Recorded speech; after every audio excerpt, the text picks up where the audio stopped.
সূরা আল বাকারা, তৃতীয় রুকু।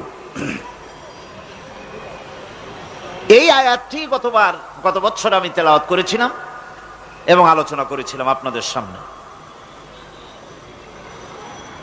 আল্লাহ রাব্বুল আলামিন বলছেন যে পূর্ব এবং পশ্চিমে মুখ ঘোরানোটাই প্রকৃত পুণ্যের কাজ নয়।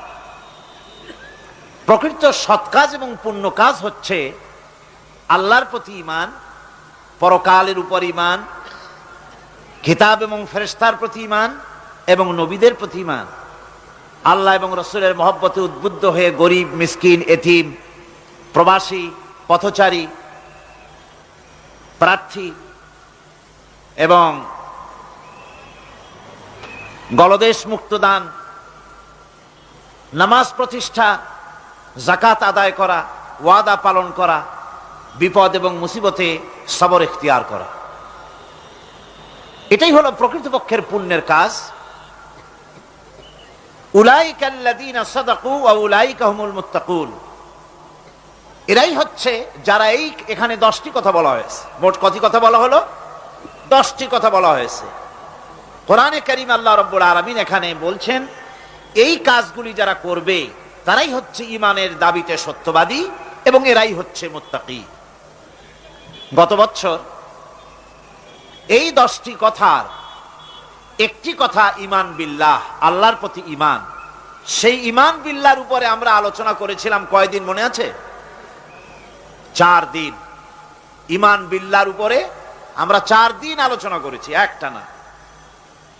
তারপরে পঞ্চম দিনে, যেহেতু সেটা মেরাজের রাত ছিল, এই জন্যে মাঝখানের কিছুটা বাদ দিয়ে নবুয়তের কথা, রিসালাতের কথা, মেরাজের কথা আলোচনা করেছিলাম। এবারে যেগুলি বাদ পড়েছিল গত বছর সেইগুলিকেই আলোচনা করা হবে ইনশাআল্লাহুল আজিজ। ঈমান বিল্লাহ তো আলোচনা হয়েছে, সে আলোচনা আপনারা শুনেছেন এবং এর হাজার হাজার ক্যাসেট ছড়িয়ে পড়েছে বিশ্বময়, আলহামদুলিল্লাহ। আজকের আলোচনা শুরু হচ্ছে পরকালের বিশ্বাসের কথা নিয়ে। পরকাল বলা হয় মৃত্যুর পরে যে জীবনটা, সেটাই হচ্ছে পরকাল। মানুষ যখন মারা যায় তখন বলা হয় যে লোকটি ইন্তেকাল করেছেন। ইন্তেকাল আরবি শব্দ, মুনতাকিল হওয়া, ট্রান্সফার হওয়া। আমরা একটা জগতে ছিলাম, আর একটা জগতে এসেছি এবং এখান থেকে আমরা আর একটা জগতে ফিরে যাব। যেখানে আমরা ছিলাম ওই জায়গার কোনো কাইফিয়াত আমাদের মনে নাই। ওইটার নাম হচ্ছে আলমে আরওয়াহ। বলুন তো ওইটার নাম কি? আলমে আরওয়াহ, রুহের জগৎ। রুহের জগৎ থেকে আমরা এসেছি আলমে আসবাবে, বস্তু জগতে এসেছি। এই বস্তু জগৎ থেকে আমরা ট্রান্সফার করব, আমরা বিদায় হব, আমরা মুনতাকিল হব, আমরা ইন্তেকাল করব, চলে যাব আর একটা জগতে। সেই জগতের নাম হচ্ছে আলমে বারজাখ। ওই জায়গাটা, ওই দেশটা কেমন তার কোনো কাইফিয়াত আমাদের জানা নাই। কোনো ব্যক্তি মরে যাওয়ার পর ফিরে এসে আমাদেরকে বলে নাই যে ওই জায়গাটা এমন, কবরটা এমন, কবরে গেলে এই হয়। এগুলি কেউ ফিরে এসে আমাদের বলেন নাই। আমরা যা জেনেছি সবটা ভাষা কিছুই জানি নাই। এই জায়গাটা কম সময়, খুবই কম, আর যে জায়গায় যাব সেই জায়গাটা অনেক লম্বা। যেখানে আসি সে জায়গাটা এতই ছোট। আজকে পত্রিকায় দেখলাম এক গায়ক, তিনি শিল্পকলা একাডেমিতে 1 সেকেন্ডের বিশ্বাস নাই। এই 1 সেকেন্ডের বিশ্বাস নাই, গান গাওয়া শেষ করতে পারে নাই, বাস দুনিয়া থেকে বিদায় হয়ে গেছে। তার গানটার প্রথম লাইনই ছিল 1 সেকেন্ডের বিশ্বাস নাই। এই গানটা গাইলেন তিনি, লোকেরা আনন্দ করলো, হাতের তালির রেশ ফুরাতে পারে নাই, এর ভেতরেই তিনি বিদায় হয়ে গেলেন।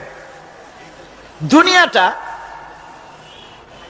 এতই ক্ষণস্থায়ী, মানুষের জীবনটা এতই ক্ষণস্থায়ী, কচু পাতার ওপরের পানি, তারও তো কিছুটা স্থায়িত্ব আছে, টলমল করে, এই আছে এই নাই।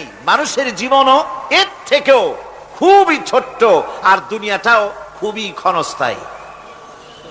আর যেখানে যাব ওই জায়গাটা এত বিরাট, এত ব্যাপক, যার কোনো সীমা নাই, যার কোনো শেষ নাই, অনন্তকাল কত বছর থাকতে হবে তার কোনো সীমানাও আমাদের জানা নাই, কত বছর থাকা লাগবে।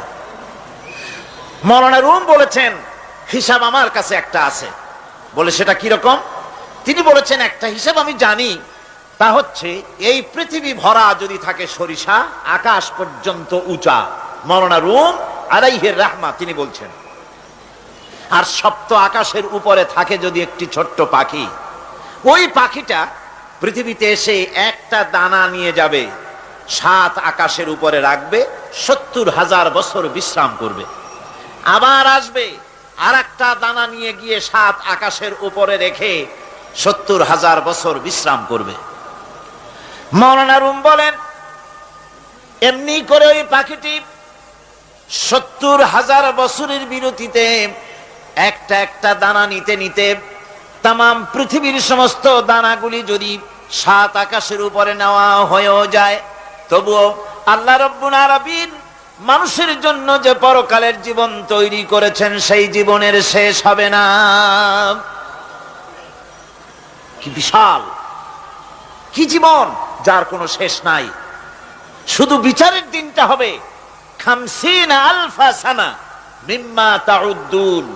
দুনিয়ার হিসাব মতে যে তোমরা গণো, এই গণনা মতে 24 ঘন্টার দিন, 7 দিনের সপ্তাহ, 30 দিনের মাস, 52 সপ্তাহের বছর, এইভাবে করে মাস দিন যেভাবে তোমরা গণনা করো, 50,000 বছর পৃথিবীর 50,000 বছর যত বড় লম্বা, কিয়ামতে শুধু বিচারের দিনটাই হবে এত বড় লম্বা। সুবহানাল্লাহ। সুতরাং সেই পরকাল, এই পরকালের উপরে বিশ্বাস, এটা হলো সবচেয়ে গুরুত্বপূর্ণ একটি বিষয়। কোরআনে কারিমে সম্ভবত এমন কোন পৃষ্ঠা নাই যেখানে সরাসরি অথবা আকারে ইঙ্গিতে পরকালের কোনো কথা বলা হয় নাই। সম্ভবত কোরআনে কারিমের এমন কোন পৃষ্ঠা নাই। কোরআনে কারিমের ভেতরে মওত, হাসর, জাহান্নাম, জান্নাত, তারপরে সিরাত, মিজান, মানাজির কিয়ামত ইত্যাদি, অর্থাৎ মৃত্যুর পরের জীবন সম্পর্কে আল্লাহ পাক কোরআনে যা আলোচনা করেছেন তা যদি এক জায়গায় করা যায়, তা অন্তত গোটা কোরআন শরীফের 1/3 10 পারার সমান হয়ে যাবে। এখন চিন্তা করেন বিষয়টা কতই গুরুত্বপূর্ণ, যার জন্য কোরআনে কারিমে এতটা বিরাট, কোরআনের 1/3 আল্লাহ পাক পরকাল সম্পর্কে আলোচনা করেছেন। খুবই গুরুত্বপূর্ণ বিষয়।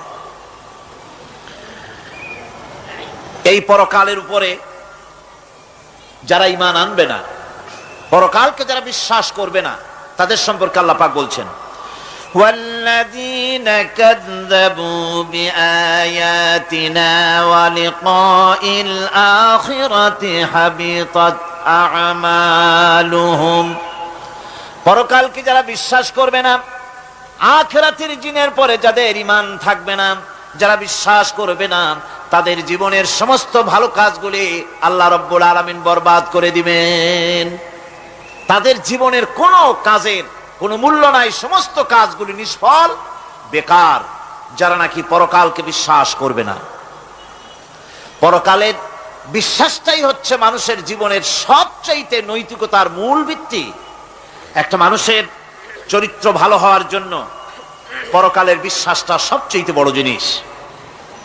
মানুষ ভালো মন্দ, পরকালের দরকারটা কি? প্রশ্ন উঠতে পারে, পরকালটা না হলে কি হইতো? পরকালটা এই জন্য হবে, এই জন্য দরকার যে পৃথিবীতে মানুষ অনেক ভালো কাজ করে, আবার অনেক খারাপ কাজও করে, দুরকমই করে। যত ভালো কাজ করে, এই ভালো কাজের পুরস্কার পৃথিবীতে দেওয়া সম্ভব নয়। একটা মানুষ এত ভালো কাজ করলো, নামাজ পড়লো, রোজা রাখলো, হজ করলো, যাকাত দিল, তারপরে আল্লাহর দ্বীন প্রতিষ্ঠার জন্য কষ্ট করলো, জেল খাটলো, জরিমানা দিল, ফাঁসির মঞ্চে চড়লো, তার এত ভালো কাজের পুরস্কার এই পৃথিবীতে দেওয়া সম্ভব নয়। এজন্য এমন একটা সময় দরকার যেখানে এগুলি, এই বিরাট একটা লম্বা সময় তাকে পুরস্কার দেওয়া যায়, সেজন্য পরকালের প্রয়োজন। আবার পৃথিবীতে এমন বহু লোক আছে যারা এত অন্যায় করে যে অন্যায়ের শাস্তি পৃথিবীতে এই সীমিত সময় দেওয়া সম্ভব নয়।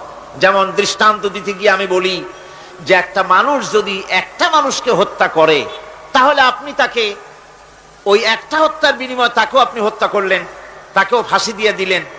কিন্তু একটা মানুষ যদি লক্ষ লক্ষ মানুষ হত্যার কারণ হয়, একটা মানুষ যদি অনেকগুলি মানুষ মারে, তাহলে অনেকগুলি মানুষ মারার শাস্তি তো একটা জীবনের উপরে আপনি দিতে পারেন না। তাকে তো, তার জীবন তো একটাই, তার জীবন কয়টা? একটা গুলি করলেন, ফাঁসিতে দিলেন, তার একটা জীবন গেল। কিন্তু সে তো মেরেছে অনেক, তার কারণে তো লক্ষ লক্ষ মরছে। কাজী এই শাস্তি পৃথিবীতে দেওয়া সম্ভব নয় বলে এমন একটা জায়গা দরকার যেখানে এই ধরনের বড় রকমের শাস্তি, দীর্ঘমেয়াদী শাস্তি দেওয়া যায়, শরীরটাও সেরকমের বানানো যায়, এই ধরনের করে একটি জায়গা দরকার। সেই জায়গার নাম হচ্ছে পরকাল, সেই জায়গাটার নাম হচ্ছে আখিরাত। এজন্য কমন সেন্সের, সাধারণ জ্ঞানের দাবিও পরকাল প্রয়োজন। আর পরকালের ভিত্তিতেই মানুষের চরিত্র গঠন হতে পারে। মনে করেন একজন অফিসার, তিনি জানেন তাকে দেখার কেউ নাই, তার যা খুশি তিনি তা করতে পারেন, তার পেছনে কোনো গোয়েন্দা বিভাগের লোক লাগানো নাই। এই চিন্তা যদি তার থাকে, তাহলে ঘুষের টাকা খাওয়া, স্বজন প্রীতি করা তার জন্য কি অসম্ভব না সম্ভব? খুবই সম্ভব। আর একজন অফিসার, তিনি যদি জানেন যে না, আমাকে দেখার মতো লোক আছে, আমার পেছনে গোয়েন্দা বিভাগের লোকেরা কাজ করতেছে, আমার কোনো জিনিসই এড়িয়ে যাবে না, এই চিন্তা যদি থাকে, তাহলে এই দুইজন অফিসারের আচরণ এক হবে? কখনই হবে না। একজনের আচরণ হবে খুবই সংযত, আর একজনের আচরণ হবে খুবই অসংযত। সুতরাং পরকালে যে বিশ্বাসী ব্যক্তি, সে ব্যক্তি চুরি, ডাকাতি, জেনা, ব্যভিচার, হত্যা, ধর্ষণ ইত্যাদি থেকে তিনি হবেন মুক্ত। আর যে ব্যক্তি পরকালকে বিশ্বাস করবে না, তার দ্বারা হবে না এমন কোনো কাজ নাই, সবকিছুই তার দ্বারা সম্ভব। এরপরে আল্লাহ পাক বলছেন যে পরকাল বিশ্বাস মানুষকে দায়িত্ববান বানায় দেয়। পরকালের বিশ্বাস মানুষকে কি বানায়? দায়িত্ববান বানায়। যেহেতু তোমারে তো খালি খালি সৃষ্টি করা হয় নাই। আল্লাহ রাব্বুল আলামিন কোরআনে কারীমের মধ্যে বলছেন, আফাহাসিবতুম আন্নামা খালাকনাকুম আবাসা ওয়া আন্নাকুম ইলাইনা লা তুরজাউন। লোকেরা কি ভেবেছে? তোমরা কি এটাই মনে করেছো যে আমি তোমাদেরকে এমনি এমনি সৃষ্টি করেছি আর তোমাদেরকে আমার কাছে ফিরে আসতে হবে না? এটাই কি ভেবেছো তোমরা? তোমাদেরকে সৃষ্টি করা হয়েছে এবং তোমাদেরকে আমার দরবারে সকলকেই ফিরে আসতে হবে।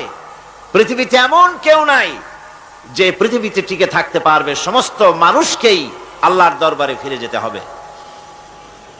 আল্লাহ পাক কোরআনে কারীমের অন্যত্র বলেছেন, আয়াহসাবুল ইনসানু আইয়ুতরাকা সুদা। মানুষ কি ভেবেছে যে আমি তাকে নিরর্থক সৃষ্টি করেছি, তার কোনো হিসাব হবে না, তার কোনো দেখার মতো কেউ নাই, তাকে এমনি এমনি আমি সৃষ্টি করেছি? তা না। প্রত্যেকটি মানুষকেই বিচক্ষণতার দাবি হিসেবে সৃষ্টি করা হয়েছে এবং তার সব কিছুকেই দেখা হচ্ছে। আল্লাহ পাক সব দেখতে পাচ্ছেন, তার নজরের সামনে আছে। আল্লাহ পাক দেখেন এবং শোনেন। আমরাও দেখি, আমরাও শুনি, কিন্তু আল্লাহ পাকের দেখা আর আমাদের দেখা, আল্লাহর শোনা আর আমাদের শোনা একরকম নয়। আমরা এই মাহফিলের বাইরে কি হচ্ছে আমরা দেখতে পাই না, ঠিক কিনা গণ? রাতের বেলায় আমরা আমাদের নিজেদেরকেও দেখি না, এমনকি আমরা আমাদের পেছনে কি হয়, পিছনে কি আছে তাও দেখি না। আপনারা যে আমার সামনে বসে আছেন, আপনাদের পেছনে লোকটা কি করতেছে তা আপনি দেখতে পাচ্ছেন। মেঘ হলে মেঘের উপরে কি হয় দেখতে পাই না, কুয়াশার মধ্যে দেখতে পাই না, গাছের আড়ালে কি দেখতে পাই না, পাহাড়ের আড়ালে কি দেখতে পাই না। তারপরে শোনার ব্যাপারে একটা নির্ধারিত এলাকার আওয়াজ আমাদের কানে আসে, এর বাইরের কিছু আমরা শুনতেও পাই না। আল্লাহ রাব্বুল আলামিনের কি এরকম অবস্থা নাকি? কি বলেন, এরকম অবস্থা? আল্লাহ সব দেখতে পান, সব শুনতে পান, এমন তার চোখের সামনে কোন অবস্ট্রাকশন নাই, তার চোখের সামনে কোনো জিনিস অন্তরায় হয়ে দাঁড়াতে পারে না। কেউ কোনো জিনিস তার চোখের সামনে বাধার সৃষ্টি হতে পারে না। তাকে কেউ দেখতে পারে না, কিন্তু তিনি সবাইকে দেখতে পান। লা তুদরিকুহুল আবসার, তাকে কোনো দৃষ্টিশক্তি তাকে দেখতে পাবে না। সমস্ত দৃষ্টিশক্তিকে তিনি দেখবেন, কিন্তু তাকে কেউ দেখতে পারবে না। সুবহানাল্লাহি ওয়া বিহামদিহি। সুতরাং তিনি সব দেখেন এবং সবই শোনেন। এই বিশ্বাস মানুষকে দায়িত্ববান বানায়। এই বিশ্বাস মানুষকে কি বানায়? জোরে গান, দায়িত্ববান বানিয়ে দেয়। আল্লাহ রাব্বুল আলামিন বলছেন, আয়াহসাবু আল্লান ইয়াকদিরা আলাইহি আহাদ ইয়াকুলু আহলাকতু মালান লুবাদা আয়াহসাবু আন লাম ইয়ারাহু আহাদ। মানুষ কি ধারণা করেছে তার উপরে কারো কোনো ক্ষমতা চলবে না? সে বলে আমি অনেক ব্যয় করেছি, আর সে ভেবেছে তাকে দেখার মতো কেউ নাই। আল্লাহ পাক বলেন দেখার জন্য অবশ্যই একজন আছেন, তিনি হচ্ছেন আল্লাহ রাব্বুল আলামিন। কে দেখতে পান? জোরে সরে বলেন, কে দেখতে পান? আল্লাহ পাক সব দেখেন, সব শোনেন। এমনকি সমুদ্রের অতল তলদেশে কোন পাথরের সাথে লাগানো, বালু কণার সঙ্গে লাগানো ছোট্ট একটি পোকা, যা মাইক্রোস্কোপ যন্ত্র ছাড়া দেখা যায় না, এমন ছোট্ট পোকাটিও যদি চিৎকার মারে ক্ষুধার যন্ত্রণায় বা পেটের যন্ত্রণায় বা কষ্টে পড়ে কোনো চিৎকার যদি মারে, সমুদ্রের কেউ শোনার কথা নয়, জমিনের উপরে কেউ শোনার কথা নয়, অন্তরিক্ষের কারো শোনার কথা নয়। আল্লাহ রাব্বুল আলামিন বলেন সেই ক্ষীণ আওয়াজটুকুনো তোমার আল্লাহ পাক শুনতে পান। সব তিনি শুনতে পান এবং দেখতে পান, তার চোখের সামনে সব রয়েছে। সুতরাং আসল কথা হচ্ছে মানুষেরা পরকালের চাইতে দুনিয়ার গুরুত্ব দেয় বেশি। বাল তুসিরুনাল হায়াতাদ দুনিয়া ওয়াল আখিরাতু খায়রুন ওয়া আবকা। তোমরা পার্থিব জীবনকে অগ্রাধিকার দিয়েছো, আর পরকাল হচ্ছে উত্তম এবং স্থায়ী। পরকাল হচ্ছে উত্তম। পৃথিবী একটা নিকৃষ্ট জায়গা, একটা ছোট্ট জায়গা পৃথিবী। এটার আরবি হচ্ছে কি বলুন তো? পৃথিবীর আরবি কি? দুনিয়া। এটাকে দুনিয়া, দুনিয়া শব্দটা এসেছে আদনা শব্দ থেকে, তুচ্ছ, নিকৃষ্ট, এটার কোনো দাম নাই।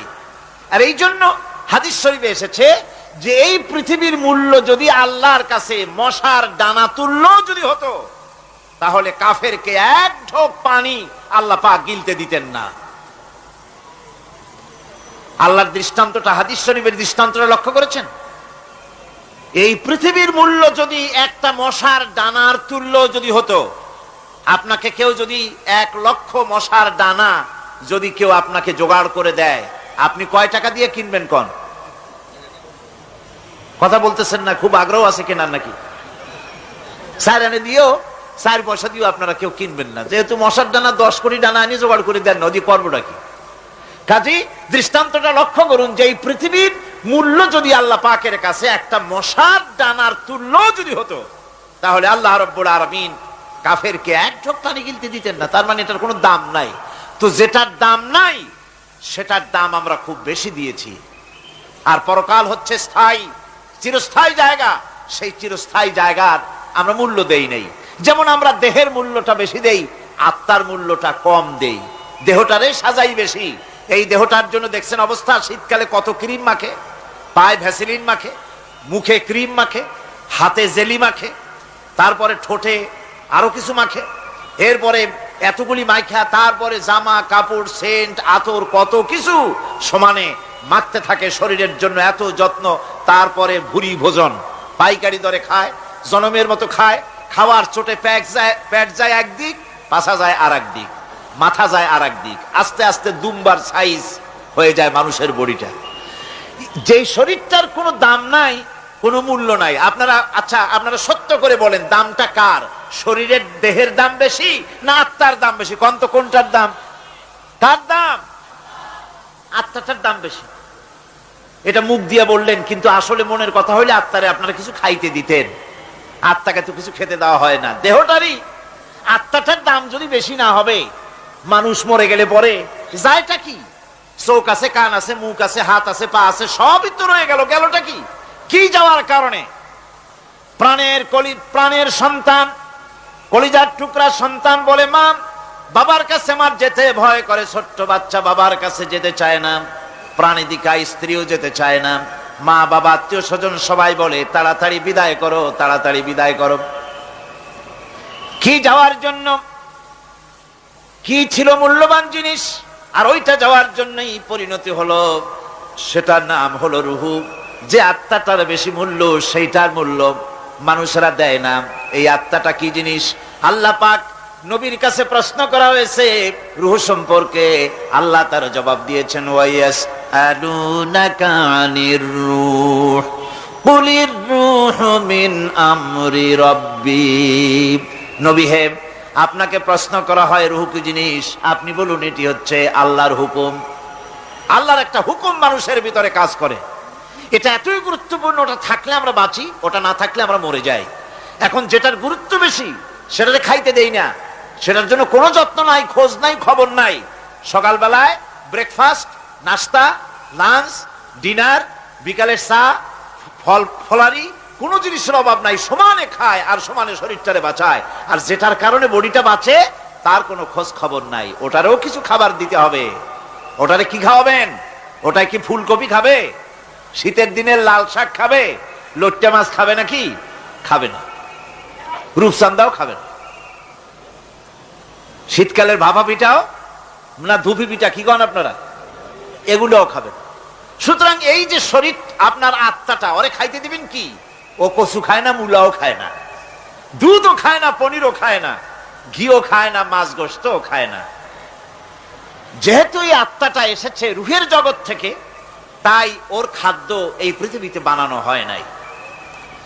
দেহ তৈরি হয়েছে মাটি থেকে, মাটির উপাদান দিয়ে, সেজন্য তার খাদ্য বানানো হয়েছে মাটির উপাদান দিয়ে। আর আত্মা যেহেতু এসেছে আল্লাহর কাছে থেকে, রুহের জগৎ থেকে, সেজন্য আল্লাহ রাব্বুল আলামিন আত্মার খাদ্য পাঠিয়েছেন লৌহ মাহফুজ থেকে। খাদ্যের নাম হচ্ছে তেলাওয়াতে কোরআন। তেলাওয়াতে কোরআন। কোরআনে কারীম তেলাওয়াতে আত্মার সমৃদ্ধি হতো। কোরআনে কারীমের তেলাওয়াত, অনুধাবন, এর দ্বারা আত্মার সমৃদ্ধি হতো। যেহেতু কোরআন হচ্ছে রুহের খোরাক, সেই খোরাক দেওয়া হচ্ছে না তাকে। কাজে আমি বলতেছিলাম যে যে জিনিসের মূল্য বেশি আমরা তার মূল্য দিতে জানি না, যেটার মূল্য কম সেটার মূল্য দেই বেশি। অনুরূপ ভাবে এই পৃথিবীর কোন দাম নাই, আল্লাহ পাক বলছেন, সেই জিনিসটার মূল্য আমরা বেশি দিলাম, আর পরকালের চিন্তা আমাদের দিল থেকে উবে গেল। এই জন্য আল্লাহ রাব্বুল আলামিন বলেন, ইন্নাল্লাযীনা লা ইউমিনুনা বিল আখিরাতি যায়্যান্না লাহুম আ'মালাহুম ফাহুম ইয়ামাহুন।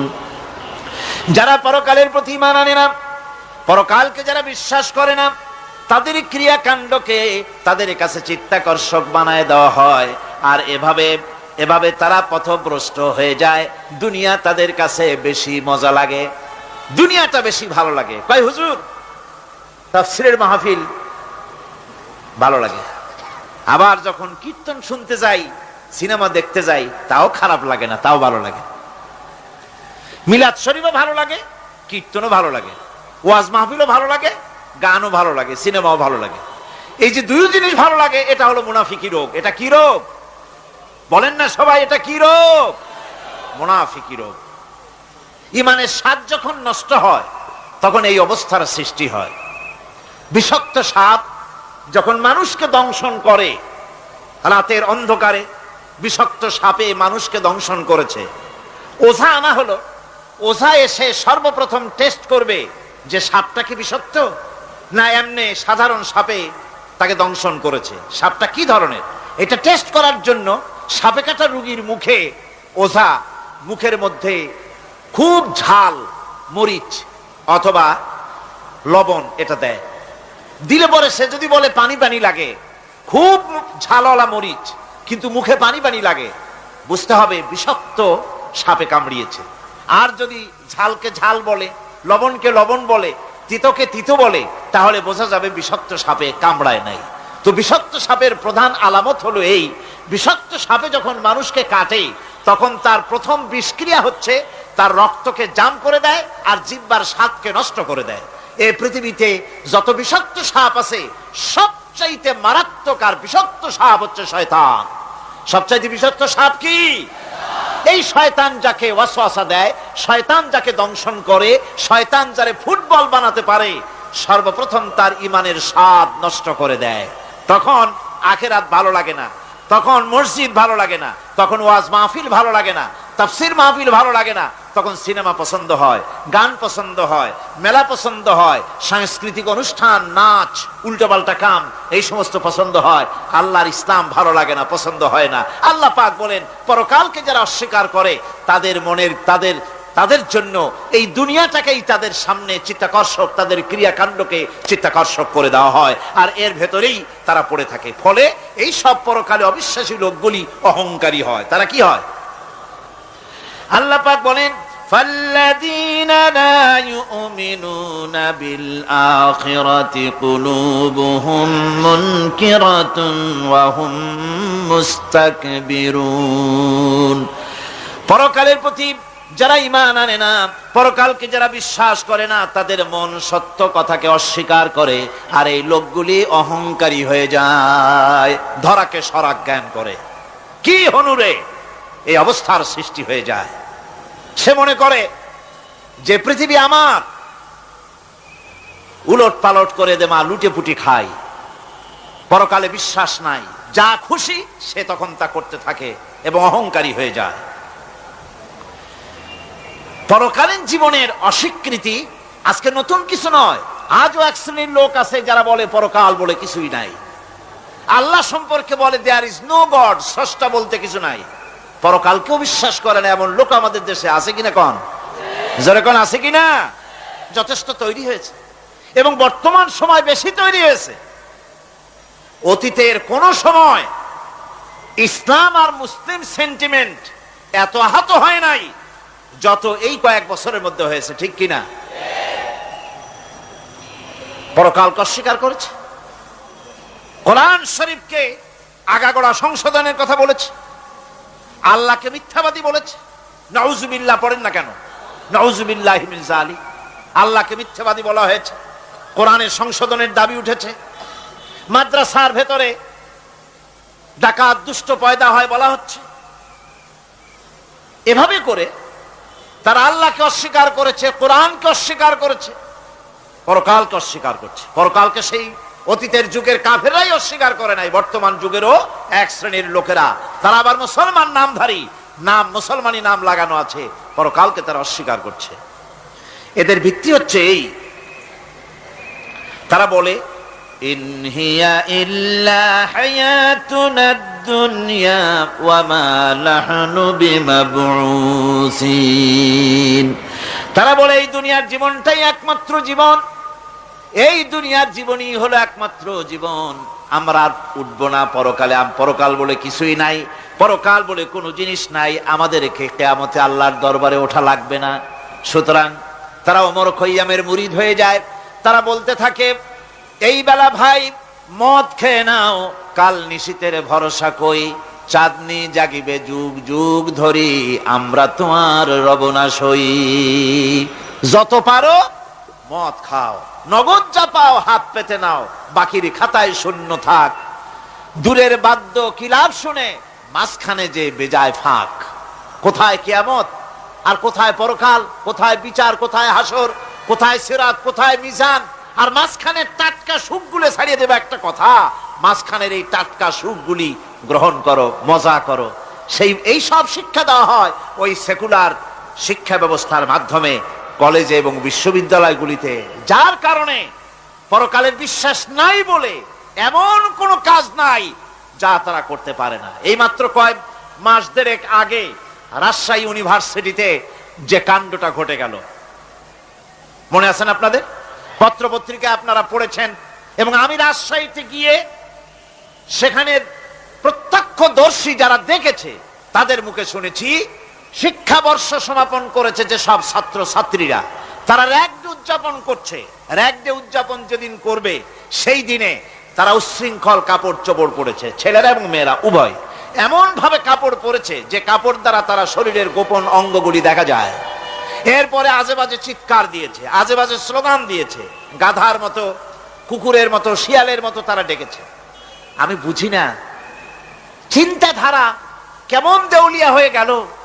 শিক্ষাবর্ষ বিশ্ববিদ্যালয়ের সর্বোচ্চ শিক্ষাঙ্গন থেকে লেখাপড়া শেষ করে বেরোচ্ছে, যাওয়ার সময় তারা বিশ্ববিদ্যালয় থেকে কুকুরের ডাক দিল, শিয়ালের ডাক দিল, ছাগলের ডাক দিল। কি প্রমাণ করতে চাইলো? যে 16 বছর লেখাপড়া করে বিশ্ববিদ্যালয়ের অঙ্গন পেরিয়ে গোটা জাতির জন্য ছাগল হয়ে আমরা আবির্ভূত হচ্ছি, অথবা কুকুর গরুর ভূমিকায় আমরা আবির্ভূত হচ্ছি। নাউযুবিল্লাহি মিন যালিক। এরপরে মিছিল শেষ করলো, সন্ধ্যাবেলায় শুরু হলো সাংস্কৃতিক অনুষ্ঠান। বিদ্যুৎ কর্তৃপক্ষের সঙ্গে বোধহয় লাইন করা ছিল। সন্ধ্যা 7:30টার সময় মঞ্চ তৈরি আছে, গান হচ্ছে, আনন্দ ফুর্তির শেষ নাই। সামনে সব মেয়েরা বসা, যারা দিনের বেলা ওই ধরনের কাপড় চোপড় পরে ছেলেদেরকে উস্কাইছে, ছেলেগুলিও তাদেরকে উস্কাইছে। মাঝখানে তারা বসা, চতুর্দিকে ছেলেরা দাঁড়ানো। হঠাৎ করে লাইট বন্ধ হয়ে গেল, বিদ্যুৎ চলে গেল। এখন সাংস্কৃতিক অনুষ্ঠান কি কায়দায় হচ্ছে, কত প্রকার হচ্ছে, কিভাবে হচ্ছে? নাউযুবিল্লাহি মিন যালিক। পুলিশেরা বলেছে বিদ্যুৎ যখন এলো, মেয়েগুলিকে অনেক মেয়ে পাওয়া গেছে, কাপড় নাই, পেটিকোট নাই, উলঙ্গ। তাদেরকে ধরে ধরে উঠানো হয়েছে হোস্টেলে। পরের দিন সকাল বেলায় মাঠ ভর্তি ভাঙা কাচের চুড়ি, ভ্যানিটি ব্যাগ, চশমা, কাপড় চোপড় ছিড়িয়ে ছটিয়ে চতুর্দিকে পড়ে আছে। এই হলো শিক্ষা। নাউযুবিল্লাহি মিন যালিক। আমি কসম করে বলতে পারি, বিশ্ববিদ্যালয়ে যদি কোরআন শরীফের তাফসীর পড়ানো হতো, হাদিস শরীফ যদি পড়ানো হতো, কেউ কেউ বলবেন কোরআন হাদিস তো পড়ানো হয়, বিশ্ববিদ্যালয় কলেজে পড়ানো তো হয়। আমি তো জানি সিলেবাসে 10টা 5টা হাদিস আছে, 2-4 লাইন কোরআন শরীফ আছে, এর কোনো মানে নাই। মাদ্রাসায় যেমন পড়ানো হয় 30 পারা কোরআনের তাফসীর, রাসূল করিম সাল্লাল্লাহু আলাইহি ওয়াসাল্লামের হাদিস যেমন পড়ানো হয়, এইভাবে করে যদি বিশ্ববিদ্যালয়ে কোরআন হাদিস পড়ানো হতো, আল্লাহর কসম বাংলাদেশের বিশ্ববিদ্যালয়গুলি গোটা জাতিকে চোর, গুন্ডা, বদমাশ, ডাকাত উপহার দিত না, উপহার দিত শাহজালাল।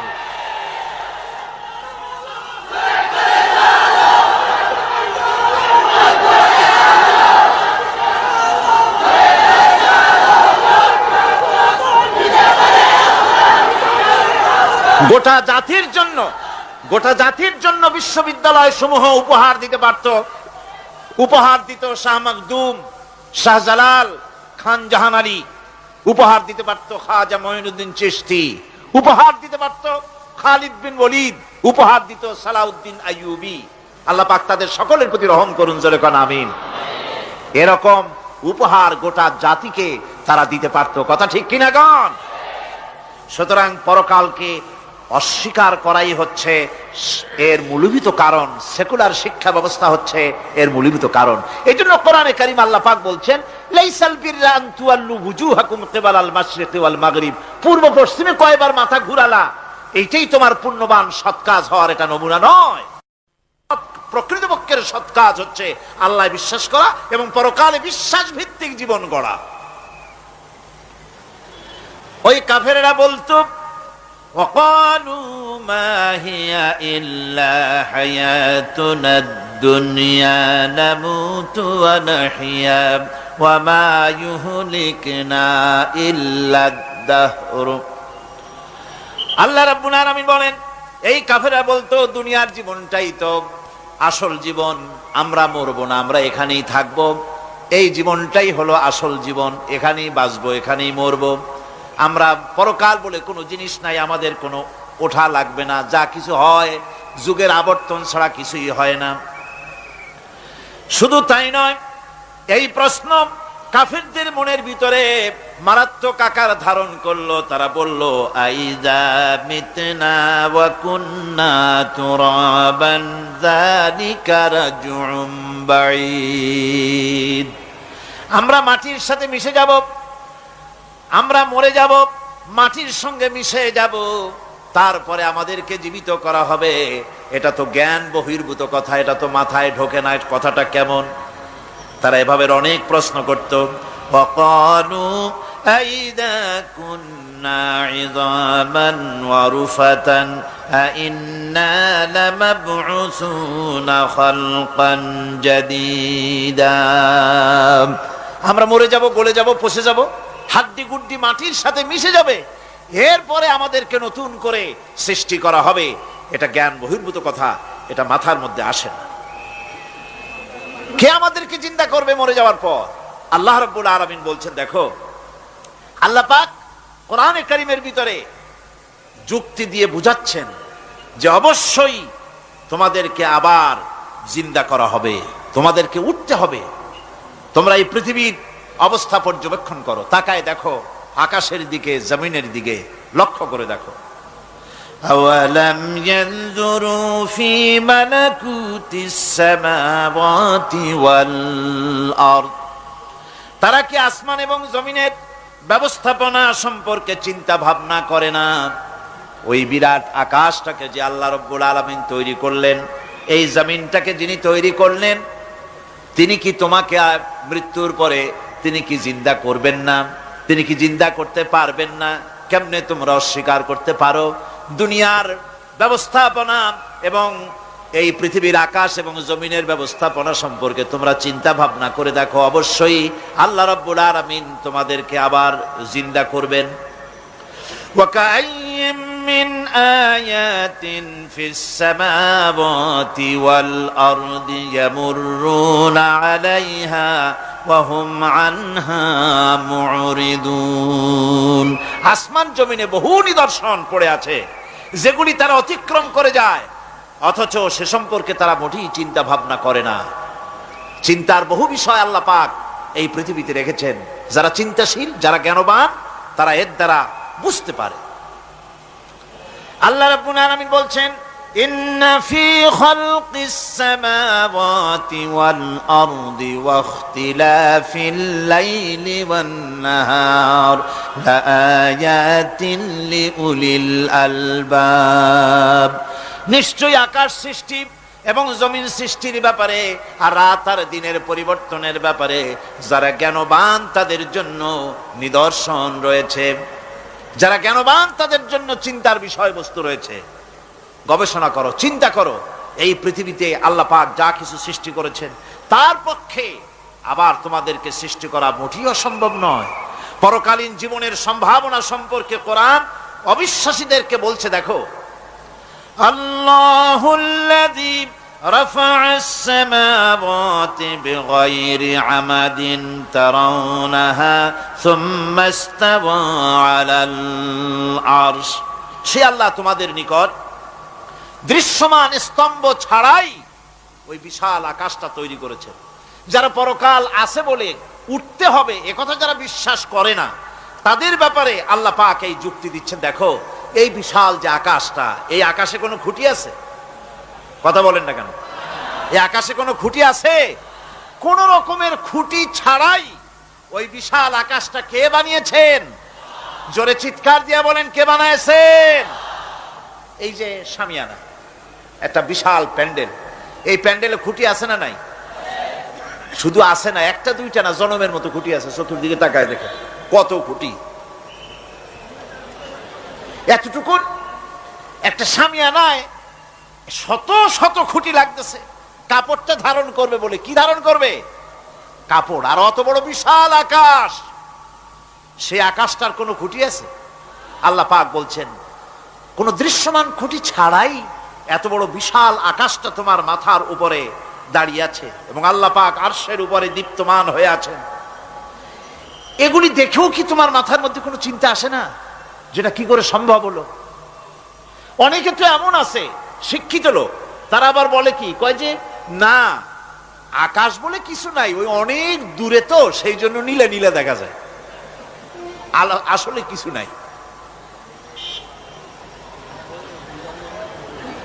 আকাশ, কোরআনে কারীমের মধ্যে আকাশ সম্পর্কে যে কথা বলা হয়েছে, বিশাল, যার কোনো কুল নাই, কিনারা নাই, মহাশূন্য। আমি সামনে বলবো আকাশ সম্পর্কে কথা আসতেছে। আল্লাহ পাক বলছেন, দেখো ওই বিশাল আকাশটাকে আমি সৃষ্টি করে রেখেছি, কোনো খুঁটি লাগাই নেই। তোমার মতো একটা ছোট্ট মানুষ সৃষ্টি করেছি, মরে যাওয়ার পর মাটির সাথে মিশে যাবা, আবার তোমাকে যে আমি উঠাবো, এ ব্যাপারে তোমার চিন্তার মধ্যে দুর্বলতা আসলো কেন যে সেই আল্লাহ রাব্বুল আলামিন তোমাকে উঠাতে পারবেন না? وسخر الشمس والقمر كل يجري لأجل مسمى। তিনি চন্দ্র সূর্যকে আজ্ঞাবর্তী করেছেন, প্রত্যেকেই তার নির্দিষ্ট সময় সীমা মতো চলাফেরা করতেছে।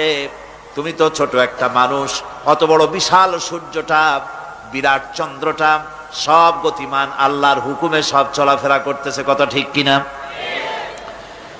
এই সবগুলি আল্লাহ রাব্বুল আলামিন দুনিয়ার মানুষের সামনে তুলে ধরেছেন। তাকায় দেখো, নজর করে দেখো, এই সুন্দর করে জমিন ও আসমানকে সৃষ্টি করেছি, চাঁদ সূর্যকে সৃষ্টি করেছি। এবার লক্ষ্য করো, আনতুম আশাদ্দু খালকান আমিস সামাউ বানাহা। তোমাদের সৃষ্টি করা বেশি কঠিন না ওই বিশাল আকাশটাকে তৈরি করা বেশি কঠিন? কোনটা বেশি কঠিন? অত বড় বিশাল আকাশটাকে যিনি সৃষ্টি করলেন, তিনি তোমার মতো মানুষকে সৃষ্টি করতে পারবেন না? আবার যিনি একবার বিনা মডেলে তোমাকে তৈরি করলেন, আল্লাহ কি সুন্দর দৃষ্টান্ত দিচ্ছেন, আনতুম আশাদ্দু খালকান আমিস সামাউ বানাহা।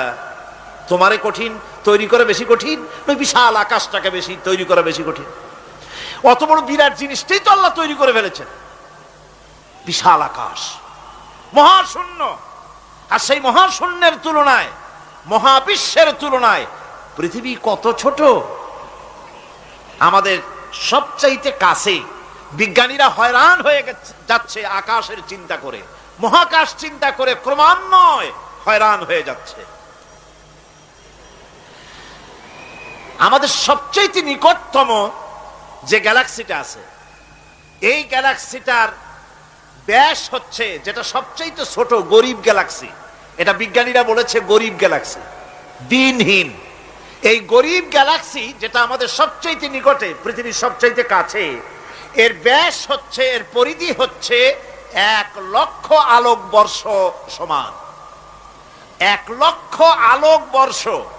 প্রতি সেকেন্ডে আলোর গতি কত? 1,86,000 মাইল প্রতি সেকেন্ডে।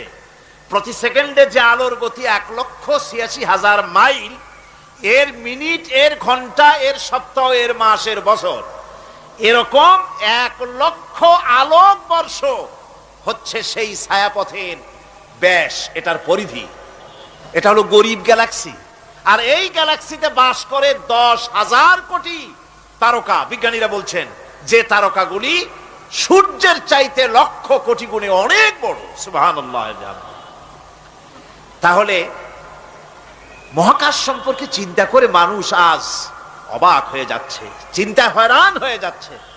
বার্টন রাসেল তিনি বলেছিলেন স্রষ্টার স্রষ্টাকে, স্রষ্টার স্রষ্টাকে। এর জবাব আরেকজন বিজ্ঞানী লিখেছেন যে স্রষ্টার স্রষ্টাকে এই চিন্তা তো সৃষ্টিতে করতে পারবে না। স্রষ্টার কোনো স্রষ্টা নাই। পৃথিবীতে যত স্রষ্টা আছে, মাইক যে তৈরি করেছে সেও একজন স্রষ্টা, ঠিক কিনা? কোন কথা বোঝেন তো আমার? মাইক যে তৈরি করেছে সেও একটা স্রষ্টা, ওই প্যান্ডেল যে তৈরি করেছে সেও একটা স্রষ্টা, চেয়ার টেবিল যে সৃষ্টি করেছে সেও একটা স্রষ্টা। কিন্তু এরা কেউ পূর্ণাঙ্গ স্রষ্টা নয়, কারণ এই মাইকটা তৈরি করার যত উপাদান, সমস্ত উপাদান আল্লাহ রাব্বুল আলামিনের তৈরি করা। কথা ঠিক কিনা? তুমি শুধু অ্যাসেম্বল করেছো, তুমি শুধু এগুলোকে এক জায়গায় করেছো। তোমার বাপেরও ক্ষমতা নেই লোহা তৈরি করা। পারবা লোহা তৈরি করতে? আরে কথা কন না কেন মিয়া সাহেব? পারবেন লোহা তৈরি করতে? পারবেন একটা বাঁশ বানাইতে? বাঁশ হোক, লোহা হোক, যা সব বাদ দেন, মাথার একটা চুল বানাইতে পারবেন? পাট দিয়া, রং দিয়া পর চুলা বানাইতে পারবেন, কিন্তু চুলের মতো করে একটা চুল বানাইতে পারবেন না। মানুষের শরীরের রক্তের মতো করে এক ফোঁটা রক্ত মানুষের শরীরের বাইরে বানান তো দেখি। তাহলে মানুষের যখন রক্তের প্রয়োজন হয়, তখন মানুষের কাছ থেকে রক্ত ধার নেওয়া লাগতো না, ফ্যাক্টরিতে রক্ত তৈরি হয়ে থাকতো, কোনো অসুবিধা হতো না। এক ফোঁটা রক্ত বানানোর শক্তি গোটা পৃথিবীর মানুষের নয়। সুতরাং তোমরা স্রষ্টা হলেও তোমরা হচ্ছ নাকের স্রষ্টা। ধার করো, অন্যের জিনিস ধার করিয়ে বানাও। মুকাম্মাল স্রষ্টা হচ্ছেন কে? আসল স্রষ্টা কে? এরকম বললে হবে না, গায়ের সমস্ত শক্তি দিয়া বলেন আসল স্রষ্টা কে? ওই বিজ্ঞানী বলছেন যে বার্ট্রান্ড রাসেল বলছে স্রষ্টার স্রষ্টা কে? স্রষ্টার স্রষ্টা তুমি খুঁজে পাবে না, তোমার মাথায় ঢুকবে না। আগে সৃষ্টি চিন্তা করো। তিনি বলেছেন একটা লবণ, একটা লবণের কণা, লবণ বলেন তো, একটা লবণের কণা, এক কণা লবণের ভেতরে যে কেলাস থাকে, এর ভিতরে যে সমস্ত উপাদান থাকে, সেই লবণের কণাগুলির মধ্যে কতগুলি উপাদান থাকে, সেই উপাদানগুলি চিন্তা করতে 1000 বার্ট্রান্ড রাসেলের মস্তিষ্কের প্রয়োজন। তো একটা লবণ কণার ভিতরে কি আছে সেইটাকে উদ্ধার করার জন্য যদি 1000 বার্ট্রান্ড রাসেলের মস্তিষ্ক লাগে, তাহলে গোটা বিশ্ব আকাশ আর জমিন যিনি সৃষ্টি করেছেন তাকে চিন্তা করা কি তোমার মগজে কুলাবে? দুনিয়ার প্রথম দিন থেকে শুরু করে কিয়ামত পর্যন্ত মানুষ, যত মানুষ এসেছে আর যত মানুষ আসবে, স্রষ্টা সম্পর্কে চিন্তা করার একটা অসম্ভব ব্যাপার। স্রষ্টার সামনে শুধু মাথাই নত করবা। তিনি কোত্থেকে এসেছেন, তিনি কে জানার দরকার নাই, তিনি আল্লাহ। তার নাম কি? মাথা নত করে দাও সামনে। তিনি আল্লাহ, সর্বশক্তিমান আল্লাহ, রব্বুল ইজ্জত ওয়াল জালাল। তিনি ছিলেন, তিনি আছেন, তিনি থাকবেন। তিনি অনন্ত, তিনি অসীম, তিনি চিন্ময়, তিনি অব্যয়, তিনি অক্ষয়, তিনি শাশ্বত, যার কোনো শুরু নাই, যার কোনো শেষ নাই। সুবহানাল্লাহ পড়ে।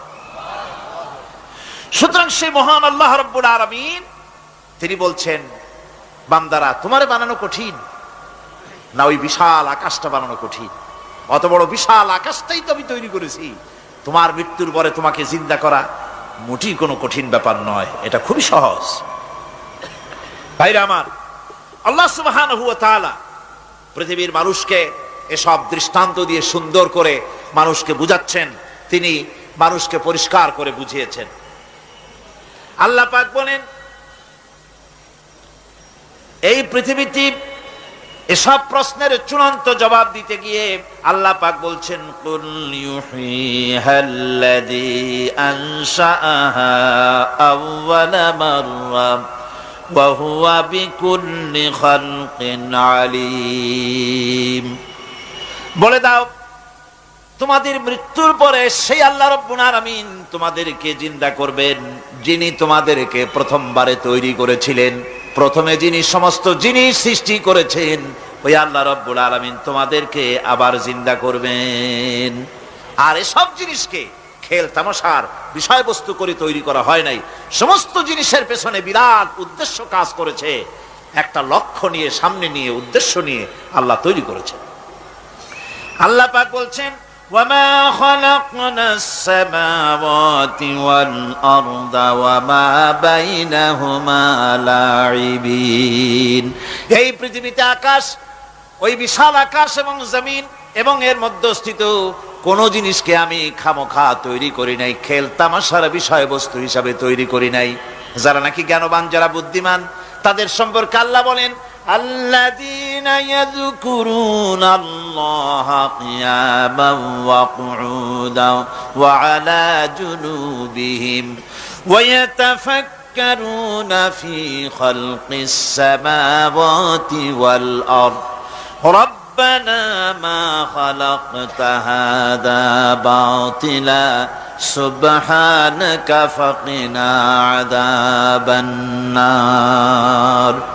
যারা নাকি জ্ঞানবান, যারা চিন্তাশীল, যারা শুধু পাইকারি দরে খায় আর ঘুমায় না, যারা চিন্তা ভাবনা করে, তারা দাঁড়ানো অবস্থায়, বসা অবস্থায়, সব অবস্থায়, আকাশ জমিন, রাত দিনের পরিবর্তন, মানব সৃষ্টি, এ সব কিছু চিন্তা গবেষণা করে বলে, রব্বানা মা খালাকতা হাযা বাতিলা, এ কোনো কিছুই তুমি নিরর্থক ভাবে সৃষ্টি করনি, সবগুলোই তুমি বিশেষ উদ্দেশ্য নিয়ে তৈরি করেছো। ফাকিনা আযাবান নার, সুতরাং আমাকে জাহান্নামের আগুন থেকে তুমি রক্ষা করো, আমাকে তুমি রক্ষা করো। আমরা সবাই বলি আমিন। চিন্তাশীল এবং গবেষক যারা, তারা এভাবে চিন্তা ভাবনার মাধ্যমে এ সব কিছু তারা বুঝতে পারে যে এই পৃথিবী খেল তামাশার বিষয় নয়। এই পৃথিবীকে আল্লাহ পাক এমনি এমনি তৈরি করেন নাই, দুনিয়ার মানুষগুলিকেও খামোখা সৃষ্টি করেননি, এর পেছনে বিরাট উদ্দেশ্য কাজ করেছে এবং আমাদের সকলকেই আল্লাহ রাব্বুল আলামিনের কাছে হাজির হতে হবে। সুতরাং এই পৃথিবীতে দুনিয়ার চাইতে অগ্রাধিকার দিতে হবে আখিরাতকে। দুনিয়ার চাইতে অগ্রাধিকার দিতে হবে কোনটাকে বলে? আখিরাতের অগ্রাধিকার দিতে হবে। আল্লাহ পাক বলছেন, ওয়ামা হাদিহিল হায়াতুদ দুনিয়া ইল্লা লাহুন ওয়া লাইবুন ওয়া ইন্নাদ দারাল আখিরাতা লাহিয়াল হায়ানু লাউ কানু ইয়ামালুন। এই দুনিয়া হচ্ছে নিছক খেল তামাশা, এটা আর কিছুই নয়। জীবনের প্রকৃত আবাসস্থল হচ্ছে আখিরাত। এই দুনিয়া একটা মোহ, এই মোহের পেছনে মানুষেরা ঘুরছে, বিবি বাল বাচ্চা এর পেছনে ঘুরছে। অথচ এই বিবি বাল বাচ্চা কিয়ামতের দিন মুসিবত হয়ে দাঁড়াবে মানুষের জন্য। একটা মোহর মধ্যে মানুষ পড়ে আছে, খেল তামাশার ভিতরে পড়ে আছে। আল্লাহ পাক বলছেন, কুল মাতাউদ দুনিয়া কালিলুন ওয়াল আখিরাতু খায়রুল লিমান ইত্তাকা। বলো, দুনিয়ার সমস্ত সম্পদ খুবই নগণ্য, আর যে ব্যক্তি পরকালকে বিশ্বাস করে, পরকালের কামনা করে, সেই খোদাভীরু লোকদের জন্য পরকাল হচ্ছে প্রকৃত আবাসস্থল। সেই জায়গাটাই হলো আসল জায়গা। ওই জায়গার জন্য কিছু তৈরি করতে হবে। কোরআনে কারিমে রব্বুল আলামিন বলছেন, আরাদিতুম বিল হায়াতিদ দুনিয়া মিনাল আখিরাহ ফামা মাতাউদ দুনিয়া ফিল আখিরাতি ইল্লা কালিল। তোমরা কি পরকালের জীবনের বিনিময় এই দুনিয়ার জীবনটাই বেশি পরিতুষ্ট হয়েছো? অথচ দুনিয়ার জীবনের সুখ সম্পদ তো পরকালের তুলনায় খুবই নগণ্য। পরকালের সুখ অনেক বেশি, পরকালের দুঃখটাও অনেক বেশি, সুখটাও অনেক বেশি। পরকালটা স্থায়ী। সুতরাং দুনিয়ার মোহে না পড়ে পরকালের জন্য জীবনটাকে পরকাল ভিত্তিক জীবন তৈরি করো। আল্লাহ পাক বলছেন, ফাম্মা মান তাগা ওয়া আসারাল হায়াতাদ দুনিয়া ফাইন্নাল জাহিমা হিয়াল মাওয়া। অতঃপর যে ব্যক্তি বিদ্রোহ করেছে এবং দুনিয়ার জীবনকে অগ্রাধিকার দিয়েছে, তার জায়গা হচ্ছে জাহান্নাম। জোরে বলেন নাউজুবিল্লাহ। যে ব্যক্তি আল্লাহর সঙ্গে বিদ্রোহ করেছে আর পরকালের জন্য পাথর জোগাড় করে নাই, দুনিয়াকে অগ্রাধিকার দিল, পরকালকে ভুলে গেল, তার জায়গা হলো জাহান্নাম। ওয়া আম্মা মান খাফা মাকামা রাব্বিহি ওয়া নাহান নাফসা আনিল হাওয়া ফাইন্নাল জান্নাতা হিয়াল মাওয়া। আর যে ব্যক্তি আপন প্রভুর সামনে উপস্থিত হওয়াকে ভয় করেছে এবং আপন প্রবৃত্তিকে লালসা মুক্ত করেছে, লালসার হাত থেকে রক্ষা করেছে, আল্লাহ রাব্বুল আলামিন কিয়ামতের দিন তার জন্য রেখে দিয়েছেন জান্নাত। তার জন্য কোন জায়গা? জান্নাত। আমাদেরকে পরকাল ভিত্তিক জীবন যাপন যদি করি, তাহলে কবরের জবাবগুলি খুব আসান হবে। আর যদি পরকাল ভিত্তিক জীবন যাপন না হয়, কবরটা মুসিবত হয়ে যাবে। হযরত ওসমান রাদিয়াল্লাহু তাআলা আনহু কবরের কাছে গিয়ে খুব কাঁদতেন। সাহাবায়ে কেরাম প্রশ্ন করেছেন, হুজুর, রাসূল করিম সাল্লাল্লাহু আলাইহি ওয়াসাল্লাম যখন জান্নাত ও জাহান্নামের ওয়াজ করেন, তখনও তো এত বেশি আপনি কাঁদেন না, যত বেশি কাঁদেন কবরের কাছে এসে, কারণ কি? হযরত ওসমান রাদিয়াল্লাহু তাআলা আনহু বলতেন, আমার সাথীরা, আমি আমার হাবিবের কাছে, আল্লাহ রাব্বুল আলামিনের রাসূলের কাছে আমি শুনেছি, এই কবরটাই হলো প্রথম স্টেশন, এই কবরটাই হলো প্রথম ইমিগ্রেশন কাউন্টার। এই জায়গায় যদি কেউ ধরা পড়ে যায়, কারো যদি চার্জশিট হয়ে যায়, সব জায়গায় ধরা পড়ে যাবে। হাসরে মিজানে সিরাতে কোনো জায়গায় নাজাত পাবে না। আর এই কবরটা যদি কেউ মুক্তি পেয়ে যায়, মিজান সিরাত হাসর সব জায়গা থেকে আল্লাহ তারে ভালোভাবে পার করে দিবেন। এটা হলো আসল জায়গা, মারাত্মক জায়গা, খুব মারাত্মক জায়গা। আমি এটাকে ইমিগ্রেশন কাউন্টার বলেছি আমার ভাষায়। ইমিগ্রেশন কাউন্টার যারা বিদেশ ভ্রমণ করেছেন তারা জানেন। লন্ডন যাবেন, আমেরিকা যাবেন, সৌদি আরব যাবেন, যে কোনো বিদেশে যাবেন, গেলেই পাসপোর্ট তারা দেখবে। পাসপোর্টে আপনার ন্যাশনালিটি কোনটা সেটাই তারা জানতে চাইবে। আপনি কোন দল করেন এটা তারা জানতে চাইবে না। আপনি কোন ভাষায় কথা বলেন তাও তাদের জানার দরকার নেই। প্রথমেই তারা আপনার ন্যাশনালিটি দেখবে, আপনার আইডেন্টিটি কি তারা জানতে চাইবে। তারপরে যদি স্যাটিসফ্যাক্টরি হয় আপনাকে ভিসা দিয়ে ভেতরে ঢুকবার ব্যবস্থা করে দেবে। আর যদি তারা স্যাটিসফাইড না হয় তাহলে আপনাকে মেহমানখানায় ঢুকানো হবে গ্রেফতার করে। আপনি আন্দাজ এখানে আসছেন কেন? এই জন্য কবর হচ্ছে এ ধরনের একটি ইমিগ্রেশন কাউন্টার। কবরের ভিতরে মানুষ যখনই রাখা হবে সঙ্গে সঙ্গে দুজন ফেরেশতা আসবে। কবরের কাছে যারা এসেছিল দাফন হয়ে যাওয়ার পর এই লোকগুলি 40 কদম যেতে যতক্ষণ লাগে এর মধ্যেই দুজন ফেরেশতা এসে যাবে। এসে জিজ্ঞেস করবে, মান রব্বুকা, তুমি কোন দল করতে? ওটা তাদের জানার দরকার নেই। চাকরি কিসে করতেন ওটা জানার দরকার নেই। ব্যবসা করতেন না চাকরি করতেন প্রয়োজন নেই। প্রথমেই জিজ্ঞাসা করা হবে ন্যাশনালিটি, প্রথমেই জিজ্ঞাসা করা হবে তার ন্যাশনালিটি সম্পর্কে, তার আইডেন্টিটিটা কি, এবং সেটাকে সত্যায়িত করার জন্য, বোঝার জন্য 3টি প্রশ্ন। প্রথম প্রশ্ন, মান রব্বুকা ওয়া মা দীনুকা ওয়া মান নাবিয়্যুকা, তোমার রব কে, তোমার দ্বীন কি, তোমার নবী কে। যদি এই ব্যক্তি বেঈমান হয়, মুনাফিক হয়, সে বলবে হায় হাতা লা আদরি, হায় হাতা লা আদরি, জানি না আমার রবকে, আমি জানি না। তোমার দিন কি, দিন কারে কয় বুঝি না। এরপরে আল্লাহর নবী জনাবে মুহাম্মদ রাসূলুল্লাহ সাল্লাল্লাহু আলাইহি ওয়াসাল্লামকে দেখানো হবে, বলা হবে মা কুনতা তাকুলু ফি হাদার রাজুল, এই ব্যক্তি সম্পর্কে তোমার ধারণা কি নিকে? বলবে আমি চিনি না। নাউযুবিল্লাহ। বাস, এরপরে তার যা হবার তাই শুরু হয়ে যাবে। আর যদি বান্দাটা মুমিন হয়, প্রশ্ন করা হবে মান রব্বুকা, জবাব দেবে রব্বি আল্লাহ, আমার রব আল্লাহ রাব্বুল আলামিন। ওয়া মা দীনুকা, দীনুনা ইসলাম, আমার দিন হচ্ছে ইসলাম। এরপরে আল্লাহর নবীকে দেখানো হবে। কয়েক রকমের বর্ণনা আছে। কোন বর্ণনায় আছে হুজুরের আকারে দেখানো হবে, অথবা রাসূলকে সরাসরি দেখানো হবে। বলা হবে মা কুনতা তাকুলু ফি হাদার রাজুল, এই লোকটি সম্পর্কে ধারণা কি?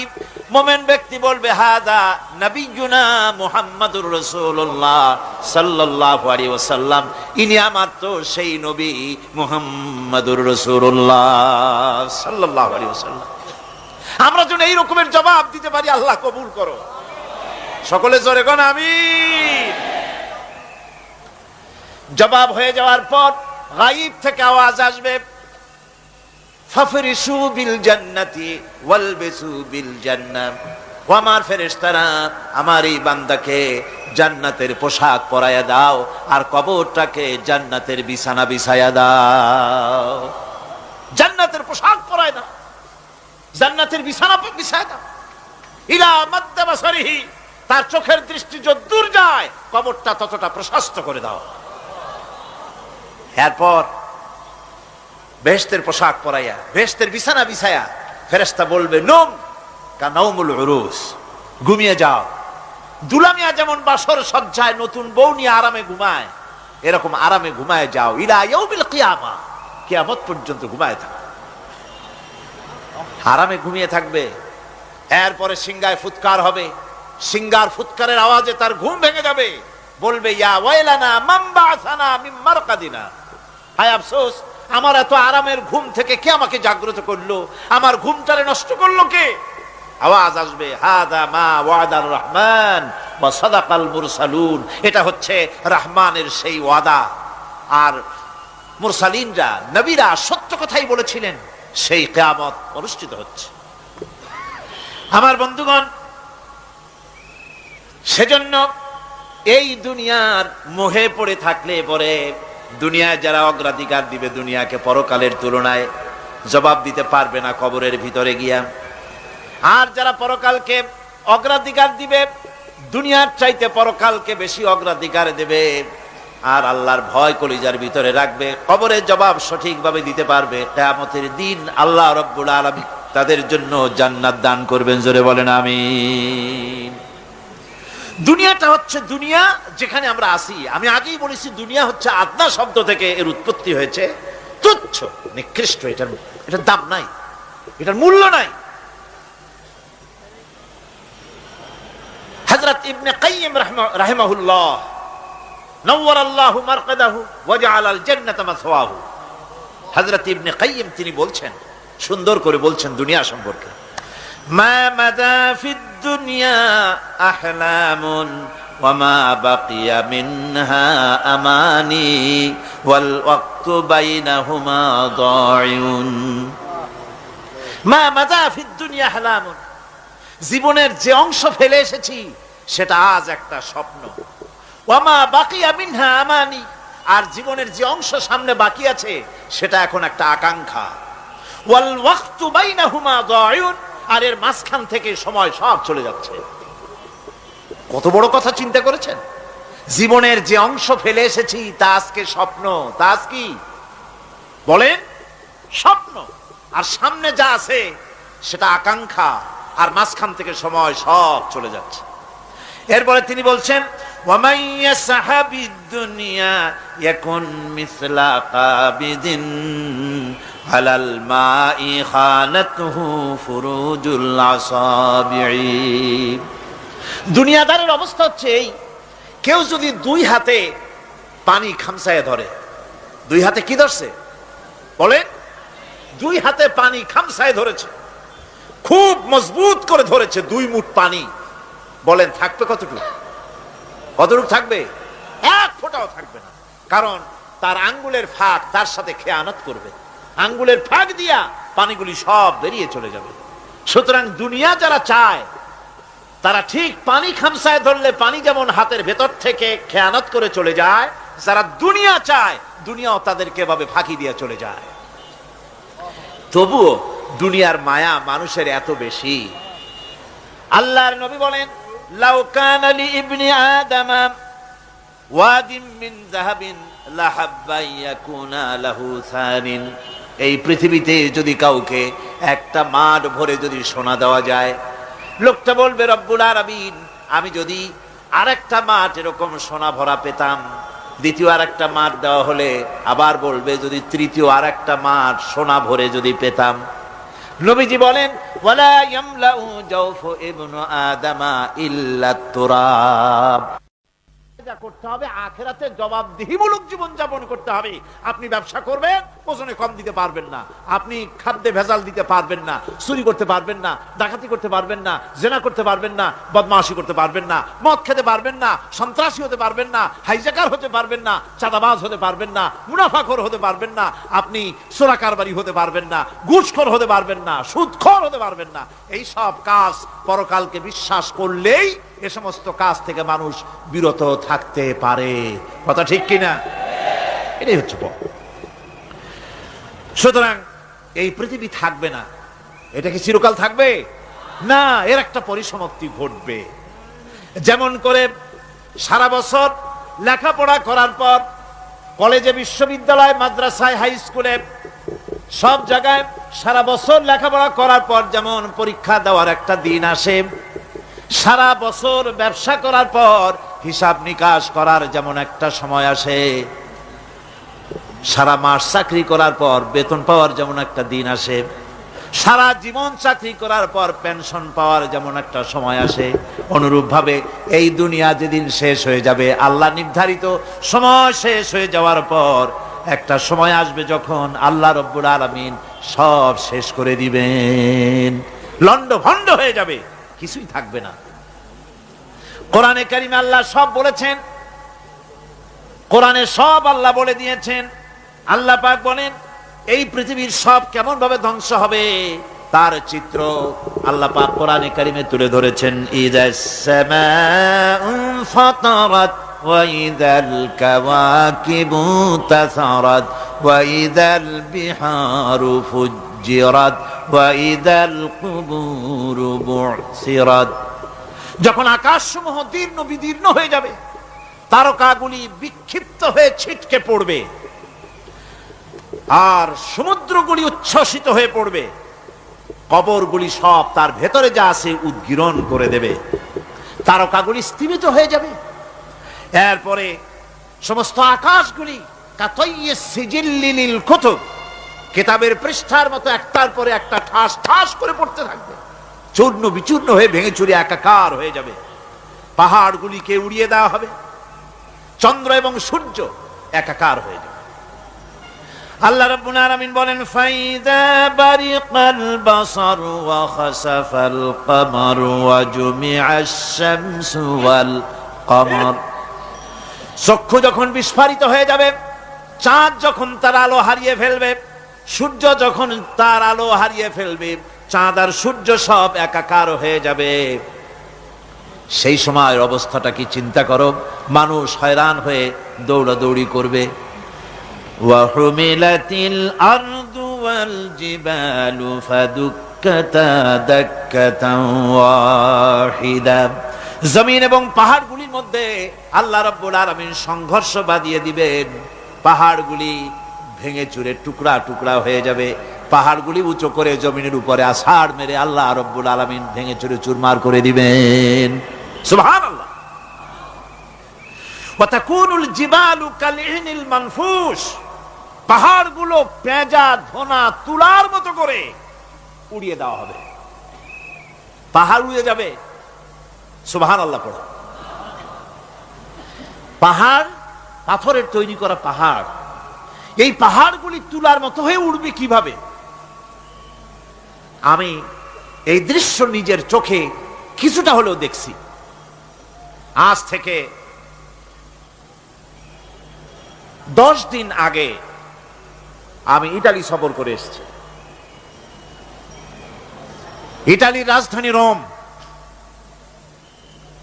রোম প্রাচীন সভ্যতার লালন ভূমি। কোরআনে কারিমে সূরায়ে রোম রয়েছে, এই রোম সেই রোম। এখানের বাদশার কাছে রাসূল করিম সাল্লাল্লাহু আলাইহি সাল্লাম হেরাক্লিয়াসের কাছে চিঠি পাঠিয়েছিলেন, সেই রোম। 12 থেকে 15,000-এর মতো বাংলাদেশি মুসলমান সেখানে আছে। জুমার দিন, যেদিন আমি গেলাম তার পরের দিনই জুমা ছিল, জুমার নামাজ পড়লাম ভ্যাটিকানের কাছেই বিশাল মসজিদ, ইউরোপের ভিতরে সবচাইতে বড় মসজিদ এটা। রোম ইসলামের দুশমনদের রাজধানী। সেইখানে যখন আজান হচ্ছে আশহাদু আন্না মুহাম্মাদার রাসূলুল্লাহ, আমার অনুভূতির কথা আপনাদেরকে বোঝাতে পারবো না, কি অনুভূতির সৃষ্টি হয়েছে আমার ভেতরে। ভ্যাটিকানের পোপ এক পাশে, কিছু দূরেই ভ্যাটিকান, ওটা হচ্ছে গোটা পৃথিবীর সমস্ত খ্রিস্টানদের কাবা, ভ্যাটিকান। তার পাশেই বিশাল মসজিদ, সেখানে নামাজ পড়লাম। চিন্তার ভেতরে আসলো আল্লাহ রাব্বুল আলামিন তার হাবিবের নাম, তার তাওহীদ, তার রিসালাতকে কিভাবে বিশ্বময় ছড়িয়ে দিলেন। আবু জাহেল চাইছিল মুহাম্মদ সাল্লাল্লাহু আলাইহি ওয়াসাল্লামকে স্তব্ধ করে দেবে মক্কার জীবনেই।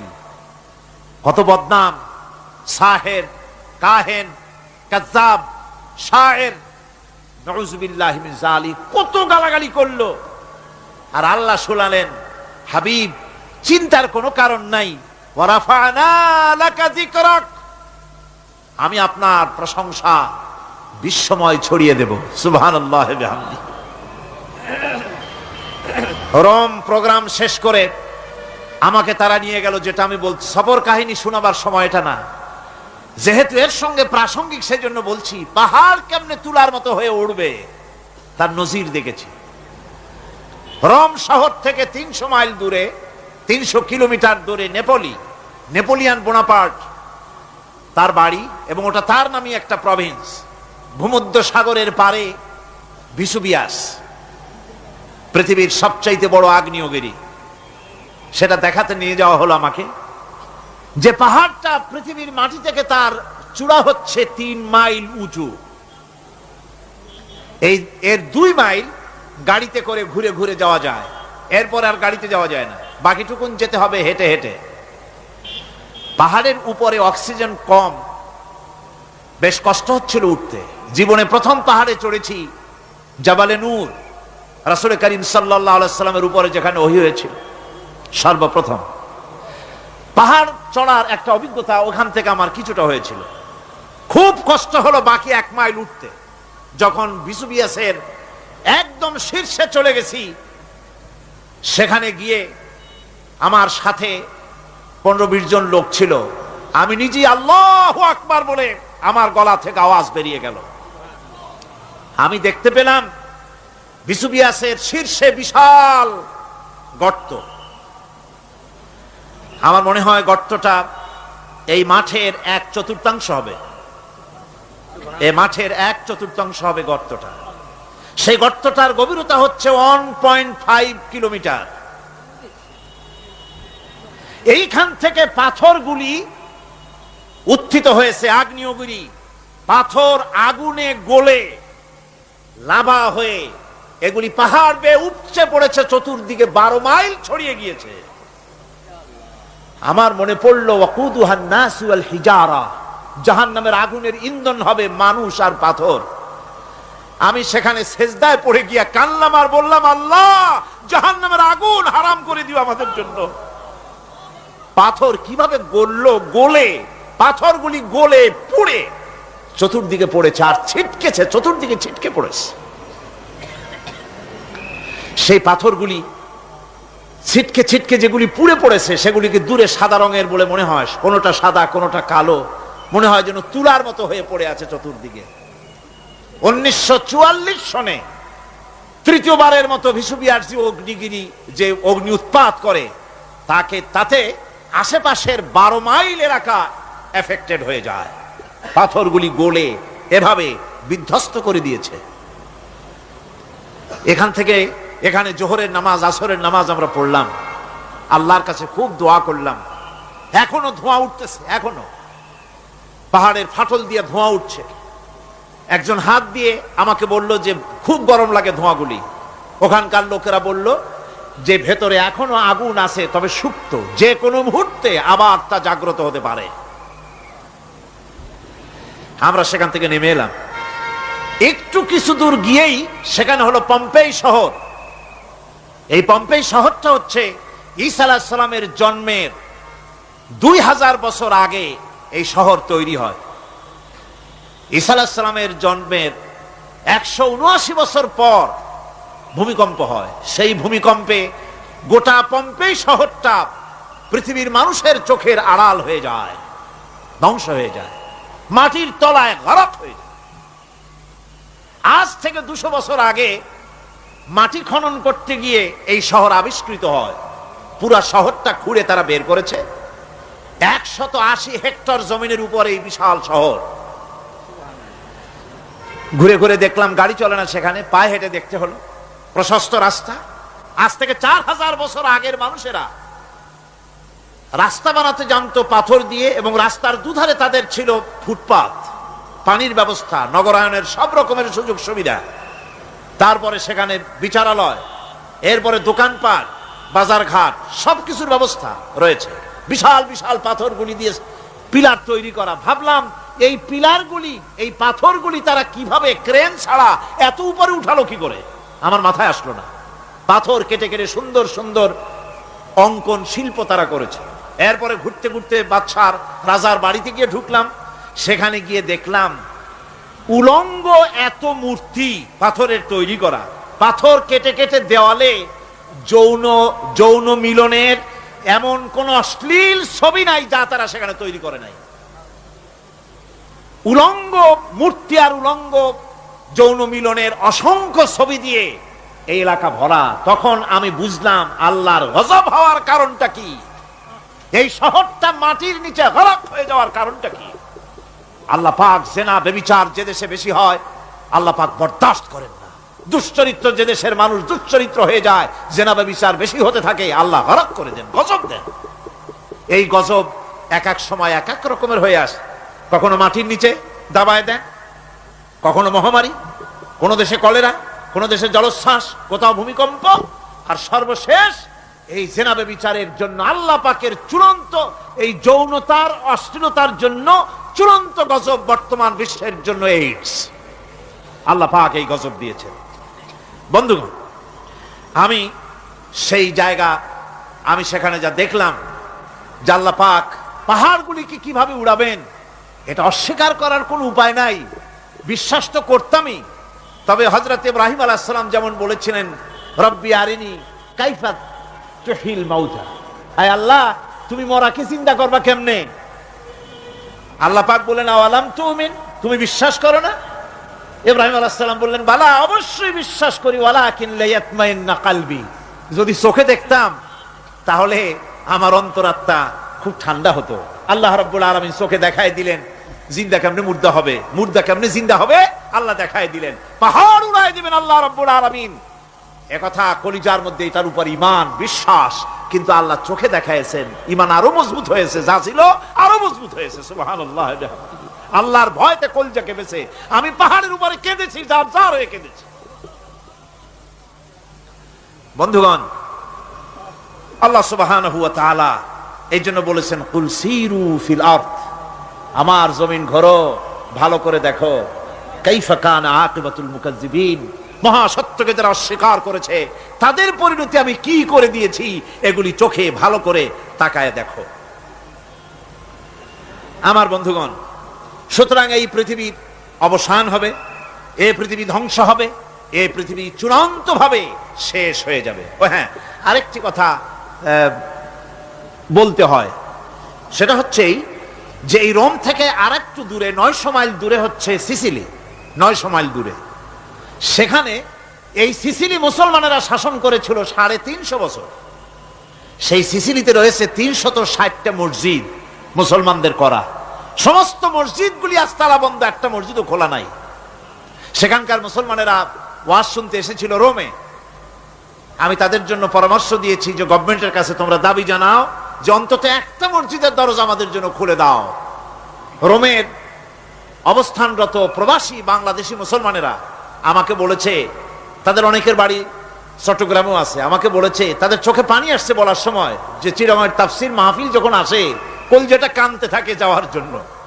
তো যাওয়া তো সম্ভব না এত দূর থেকে, আমাদের সালাম বলে দিবেন যত লোক আসবে, আর আমাদের জন্য দোয়া করতে বলবেন যেন এই রোমের ভিতরে আমরা ইসলামের আদর্শের ভিত্তিতে আমরা যেন চলতে পারি। আপনারা দোয়া করুন তাদের জন্য। ভাইরা আমার, এই পৃথিবী একদিন পরিসমাপ্তি ঘটবে এবং আল্লাহর দরবারে আমাদেরকে উঠতে হবে এবং সেখানে আমাদের বিচার হবে। সেখানে আমাদের কি হবে? বিচার হবে। আল্লাহ পাক বিচারটাকে নির্ভুল করার জন্য, সঠিক করার জন্য প্রত্যেকের গলায় আমলনামা ঝুলায় রাখছেন। এখানে রেকর্ডের ব্যবস্থা করা হয়েছে। আল্লাহ পাক বলছেন, ওয়া কুল্লা ইনসানিন আলজামনাহু তাইরাহু ফি উনুকিহি ওয়া নুখরিজু লাহু ইয়াওমাল কিয়ামাতি কিতাবান ইয়ালকাহু মানশুরা। আল্লাহ পাক বলেন, প্রত্যেকের ভালো মন্দ কর্মফল, কর্মলিপি আমি তার গলায় ঝুলায় রেখেছি। কিয়ামতের দিন সে নিজের কাছে স্পষ্ট সব দেখতে পারবে, কোনো জিনিস বাদ পড়বে না। তার গলায় তার আমলনামা ঝুলানো আছে, সব রেকর্ড হতেছে। আমরা যা করছি সবগুলি রেকর্ড হয়ে যাচ্ছে। বর্তমান বিজ্ঞানীরা আবিষ্কার করেছে যে মানুষের শরীরের ভিতরে ডিএনএ আছে, রক্তের ভিতরে ডিএনএ, এটা একটা কোড। মানুষের রক্তের ভিতরে ডিএনএ আছে। যেমন তার ব্রেনের ভিতরে কতগুলি কোষ আছে, এক একটা কোষ এক এক ধরনের কাজ করে, অনুরূপ ভাবে তার শরীরের ভিতরে, রক্তের ভিতরে ডিএনএ আছে। এই ডিএনএটা কি? এই ডিএনএটা হচ্ছে, এই ডিএনএ একটা কম্পিউটারের মতো কাজ করতেছে। লোকটা কি করবে, কোথায় যাবে, সে ভালো হবে মন্দ হবে, কি হবে, সব তার ডিএনএর মধ্যে রেকর্ডকৃত আছে। এটা বোঝার জন্য একটা সুন্দর দৃষ্টান্ত দেওয়া যায়। যেমন এই কাগজটাকে আপনারা মনে করুন একটা গাড়ির একটা ব্লুপ্রিন্ট, একটা গাড়ির ব্লুপ্রিন্ট। এখানে লেখা আছে গাড়ি কিভাবে তৈরি হবে। এই কাগজটা নিয়ে ঘরের মধ্যে রেখে দিলেন। এখন এই কাগজটা থেকেই অটোমেটিক গাড়ির উইন্ডো তৈরি হলো, শিল তৈরি হলো, গাড়ির বডি তৈরি হলো, চেসিস তৈরি হলো, টায়ার তৈরি হলো, ইঞ্জিন তৈরি হলো, ব্যাটারি তৈরি হলো, পেট্রোল নিল, আর কোন রকমের ড্রাইভার ছাড়াই গাড়ি চলতে আরম্ভ করলো। এই কথাটা যদি মনের মাথার মধ্যে আনতে পারেন যে এটা কিভাবে হইতে পারে, এতে লেখা অনুযায়ী যেভাবে হওয়া যদি সম্ভব হয়, অনুরূপ ভাবে মানুষের রক্তের ভিতরে ডিএনএ এর আবিষ্কার করেছে, এর ভিতরে মানুষের ভালো মন্দ কোথায় যাবে কি করবে সবকিছু এর মধ্যে রয়েছে। কোরআনে কারীমে আল্লাহ রাব্বুল আলামিন, আমি গত বছরও বলছিলাম যে বিজ্ঞানের আবিষ্কার যত বাড়বে কোরআন বোঝা মানুষের জন্য তত সহজ হবে। কোন সুবহানাল্লাহ। কোরআন বোঝা মানুষের জন্য তত সহজ হবে। সুতরাং মানুষের গলার সাথে আল্লাহ পাক বলছেন যে একটা আমলনামা আমি ঝুলাই দিয়েছি তার গলার সাথে, সে যা করতেছে ওখানে সব লিপিবদ্ধ হচ্ছে, কম্পিউটারাইজড, কম্পিউটারের মতো এগুলি সব গ্রহণ করতেছে। এগুলি কিয়ামতের দিন তার সামনে হাজির করা হবে। কিয়ামতে যখন আমলনামা তার সামনে দিয়ে বলা হবে, ইকরা কিতাবাকা কাফা বিনাফসিকাল ইয়াওমা আলাইকা হাসিবা, তাকে বলা হবে নিজের কর্মলিপি নিজেই পড়ো, আজ তুমি তোমার নিজের হিসাব নিতে যথেষ্ট। বন্ধুগণ, এই মাহফিলে যত লোক আমরা বসে আছি, আমরা আমাদের হিসাব নিতে যথেষ্ট না আরেকজন লাগবে? কোন আমরা যথেষ্ট কিনা? কথা বোঝেন নাই। আমি বলতে চাইছি এটা, আমরা যদি এখন চোখ বুঝে চিন্তা করি যে পিছনের জীবনে কি করেছি, মনে পড়বে নাকি পড়বে না? বলেন সবাই, পড়বে কি পড়বে না? ছোটবেলায় কবে পায়ের নিচে কাটা ফুটেছিল, কবে কোথায় আছাড় খেয়েছিলেন, কবে কার বেল তাল আম কাঁচা আম চুরি করে খেতে গিয়ে কিল খেয়েছিলেন, তাড়া খেয়েছিলেন, তাকে এখন মনে নাই? আছে। তাহলে কিল, ওই তাল বেল চুরি করতে গিয়ে যে কিলটা খাইছিলেন সেটাও মনে আছে, ভালো মন্দ সব মনে আছে। তাহলে কোন হোটেলের রুমে কি করছিলেন, কোন স্কুলে কোন কলেজে কি করছিলেন, তারপরে জীবনে ছোট বড় ঘটনাগুলি চোখ বুঝতে মনে পড়বে না? এবার হিসাব করেন, মনে যদি পড়ে এবার হিসাব করেন আপনি জান্নাতি না জাহান্নামে। আপনি আপনার নিজের হিসাব নেওয়ার জন্য যথেষ্ট। তাকে হিসাব করতে বলা হবে, তোমার হিসাব, তোমার নিজের হিসাব নেওয়ার জন্য তুমি যথেষ্ট, তোমার হিসাব তুমি নিজেই করো, এটা পড়ো। আর সেই কিয়ামতের দিন কোনো সাহায্যকারী মিলবে না। লান তানফাকুম আরহামুকুম ওয়ালা আওলাদুকুম ইয়াউমাল কিয়ামা। লান তানফাকুম, কিয়ামতের দিন কোনো ফায়দা হবে না, অবশ্যই কোনো ফায়দা হবে না, কোনো উপকারে আসবে না। কিয়ামতের দিন তোমার সন্তান, তোমার স্ত্রী, তোমার মাল, তোমার সম্পদ কোনো উপকারে আসবে না। কিয়ামতের ময়দানে সেদিন সব তোমার সাথে বিচ্ছু করবে, সব পালায় যাবে। সেখানে উৎকোষেরও কোনো কারবার নাই যে ঘুষ টুস দিয়া, ফেরেশতাদের কোন রকম বুঝবাজ দিয়া, আলাদা কোনো চোরাগলি পথ দিয়া একেবারে ফুট করে ভেসতে চলে যাবেন, এমন কোনো সুযোগ নাই। অনেকে বলে, হুজুর এমন কিছু দোয়া শিখায় দেন যাতে ওই সব জেহাদ বোমা এগুলি খুব ভয় পাই, ও সব রাস্তা টাস্তা না, খুব সহজে কিছু দোয়া দুরুদ করিয়া আস্তে করে জান্নাতে চলে যাওয়া যায়, এরকম একটা দোয়া, এরকম একটা পথ বলে দেন। আমি বলি, ভাই এরকমের কোন চোরাগলি আমার রাসূল আবিষ্কার করতে পারেন নাই, আল্লাহর পয়গম্বরের ওই ধরনের কোন পথ আবিষ্কার করতে পারেন নাই। সেখানে কিয়ামতের দিন কাউকে উৎকোষ গ্রহণ করার কেউ নাই, উৎকোষ দেওয়া যাবে না। আর উৎকোষ দিবি না কি, আপনার কাছে কিছু নাইও, থাকলেও নেওয়ার কেউ নাই। এই দুনিয়ায় ফাঁকিবাজি করে বহুত কিছু করা যায়, কিন্তু কিয়ামতের মাঠে এগুলি কিছুই চলবে না। আল-ইয়াওমা লা ইয়ানফাউ মালুন ওয়ালা বানুন, কিয়ামতের দিন ধন সন্তান সন্ততি আর সম্পদ কোনো কাজে লাগবে না। সেদিন শুধু আমল যদি ভালো হয় কাজে লাগবে, আমল খারাপ হবে সব শেষ হয়ে যাবে। আল্লাহ রাব্বুল আলামিন নবীজিকে ডেকে বলেছেন, নবী আপনি বলেন, কুল মা কুনতু বিদআম মিনার রাসূল, আপনি বলুন আমি কোন নতুন রাসূল নই, আমার আগে অনেক নবী রাসূল পৃথিবীতে এসেছেন, তারা বিদায় হয়ে গেছেন। আমি জানি না কিয়ামতের দিন আল্লাহ রাব্বুল আলামিন আমার সাথে কি ব্যবহার করবেন, আর আমি এও জানি না যে কিয়ামতের দিন আল্লাহ পাক তোমাদের সাথে কি ব্যবহার করবেন। এই আয়াত নাজিল হওয়ার পর আল্লাহর হাবিব তার মেয়েকে ডাকলেন, জামাইকে ডাকলেন, নাতিদেরকে ডাকলেন, আহলে বাইতদেরকে ডাকলেন, আর বললেন, ও আমার মেয়ে কলিজার টুকরা ফাতেমা গো, শোনো, কেবলমাত্র আয়াত নাজিল হয়ে গেল, আল্লাহ পাক আমাকে শোনায়ছেন কিয়ামতের দিন আমি জানি না আমার সঙ্গে কি ব্যবহার করা হবে, আর এও জানি না যে তোমাদের সাথে কি ব্যবহার করা হবে। ও আমার কলিজার টুকরা মেয়ে ফাতেমা, কিয়ামতের দিন মুহাম্মদ সাল্লাল্লাহু আলাইহি সাল্লামের মেয়ে, এই হিসাবে তোমার নাজাতের ফয়সালা হবে না। ও আমার কলিজার টুকরা নাতি হাসান আর হোসেন, কিয়ামতের দিন মুহাম্মদ সাল্লাল্লাহু আলাইহি সাল্লামের নাতি হিসাবে ফয়সালা হবে না। ও আমার জামাই হযরতে আলী, কিয়ামতের দিন আমার জামাই হিসাবে নাজাতের ফয়সালা হবে না। আমল যদি ভালো হয় ফয়সালা ভালো হবে, জান্নাতে চলে যাবে। আমল যদি খারাপ হয় কার নাতি কার জামাই দেখা হবে না। সুবহানাল্লাহ। কঠিন কিয়ামতের মাঠ। এই পরকালের বিশ্বাস যদি কলজার মধ্যে ঢোকে, মানুষ ভালো হয়ে যাবে। কোন সুবহানাল্লাহ। আপনারা কোন মানুষের চরিত্র ভালো কি পুলিশে বানাইতে পারবে? আপনাদের দৃষ্টিতে পারবে? কথার জবাব যে দিলেন না। পুলিশে কি মানুষের চরিত্র ভালো বানাইতে পারবে? পুলিশের চরিত্র ভালো বানাবে কেডা? সেটাই তো কথা। মানুষের চরিত্র যাতে ভালো থাকে, মানুষের জন্য খারাপ কাম না করে, সেজন্য পুলিশ। পুলিশ যাতে খারাপ কাম না করে, সেজন্য আরো একটা ডিপার্টমেন্ট আছে না? তারা যাতে খারাপ কাজ না করে, সেজন্য আর একটা আছে। এন্টি করাপশনের আবার এন্টি করাপশন আছে, তার উপর আবার এন্টি করাপশন আছে। এন্টিটার অভাব নাই। সুতরাং পুলিশ দিয়া, বিডিআর দিয়া, আর্মি দিয়া মানুষের, দেশের, জাতির চরিত্র ভালো বানানো যায় না। রাসূলুল্লাহ এ দিয়ে বানান নাই, এটা ইসলামের নিয়ম নয়। পুলিশ দিয়া, আর্মি দিয়া দেশের মানুষের চরিত্র ভালো বানানো যায় না। চরিত্র ভালো বানানো যায় কেবলমাত্র পরকালের ভয় দিয়া। কিসের ভয় দিয়া? প্রকৃতপক্ষে সৎকারী মুমিন, ভালো কাজ করা, প্রকৃত মুমিন, সত্যিকারের ভালো মানুষ, সত্যিকারের ইমানদার হওয়ার জন্য 10টি কাজ লাগবে। কয়টি কাজ?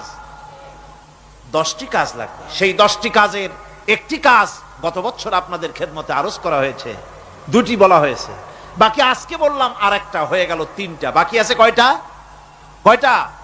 7টা বাকি আছে, আরো 7টা। পরকাল ভিত্তিক জীবনযাপন যদি করতে পারি, তাহলে আমরা হব দুনিয়ার শ্রেষ্ঠ মানুষ। কোন আলহামদুলিল্লাহ। আমার দেশ, আমার জাতি, আমার school, college, university, secretariat, cantonment, রান্নাঘর থেকে শুরু করে বঙ্গভবন, দেশের সর্বত্র মানুষের ভেতরে যদি পরকালের জবাবদেহিমূলক জীবনযাত্রার অনুভূতি সৃষ্টি করে দেওয়া যায়, কিয়ামত আছে আর জবাব দিতে হবে আল্লাহর দরবারে। এই পরকালকে এভাবে বিশ্বাস করতে পারলে, ওইভাবে জীবন করতে পারলে, দেশ সুখী হবে, সমৃদ্ধশালী হবে, বিপদ দূরীভূত হবে, অন্ধকারের আমানিশা দূর হয়ে গিয়ে পৃথিবীতে আবার সুন্দর সূর্য উদিত হবে। ইসলামের নতুন বার্তা নিয়ে পৃথিবীতে শান্তি আসবে, সুখ আসবে, সমৃদ্ধি আসবে, স্বাধীনতা টিকবে, সার্বভৌমত্ব টিকবে, দেশ এক সুখী, সমৃদ্ধশালী, সুন্দর দেশে পরিণত হবে। বাংলাদেশ হবে পৃথিবীর একটা আদর্শ দেশে পরিণত হয়ে যাবে, যদি এই কথাগুলি আমরা বিশ্বাস করি আর আমল করে চলতে পারি। আল্লাহ পাক যেন সে তৌফিক আমাদের দেন। সকলে বলি আমিন। সকলে কন আমিন। মুনাজাত হবে, দাঁড়ানো ভাইরা বসে। মুনাজাত হবে, দাঁড়ানো ভাইরা সকলে বসে। ওই যে রাস্তায় যারা দাঁড়িয়ে আছেন, পাশে যারা আছেন, সব বসুন, এক মুহূর্তে বসুন। মুনাজাত, দোয়া।